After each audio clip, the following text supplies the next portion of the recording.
This is only going one way, isn't it? England 640 behind New Zealand at the end of day 3. They've lost a couple of wickets as well.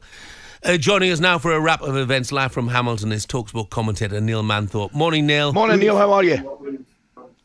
Morning, Jeff. Morning, Ali. Yeah, good. It's been a brutal day, to be honest with you. We lost the whole of the morning session, and none of us realised that the playing conditions allow us to catch up an extra hour at the end of the day. So it's coming up to 7:45 local time in the evening, which is not what we're used to at the end of a Test match day, especially with England so far behind. And Jeff, you're absolutely right. It's only going one way. I mean, we talk about this England team performing the impossible, but this really is the impossible. Kane Williamson, another masterclass from him. What a player. He's brilliant, isn't he? Absolutely. I mean, he's the second best player in the world, batsman in the world at the moment, behind Joe Root, although Root says that Harry Brook's the best. He was just remorseless today. Not just remorseless. I mean, it was the first time in his career that he's reached 100. 33rd 100, first time he's got there with a 6, and it was the only 6 he hit. So he showed that he might be the most understated batsman in world cricket, but he's got a bit of showman about him. 156, there were runs down the order. England toiled away and kept trying to keep it as serious as possible, even when the game was gone. But it did become a little bit red nose and orange wig time at the end of the day, with Harry Brook taking the new ball. I'll say that again. Harry Brook took the new ball. And Jacob Bethel took 3 wickets. I saw that. Neil, you're talking about best batsman in the world.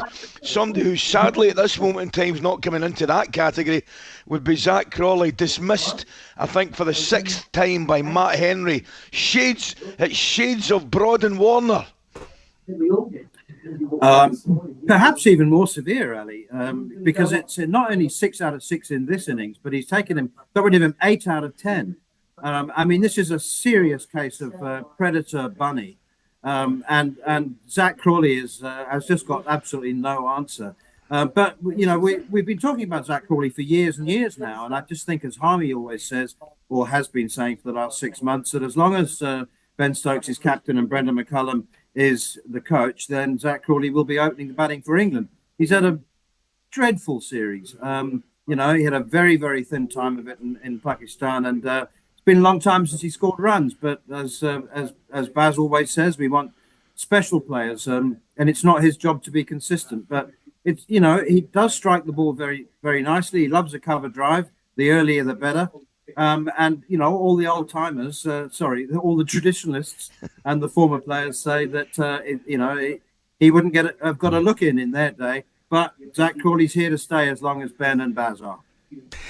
Neil, look on the bright side. Looks like you're going to get an extra day off, so enjoy it, mate.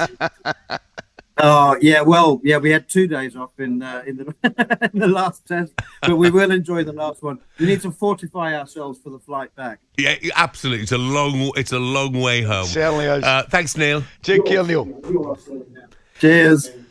And that was the latest from Hamilton in association with 100% Pure New Zealand. On AM, on DAB, via the talkSPORT app and on your smart speaker. talkSPORT.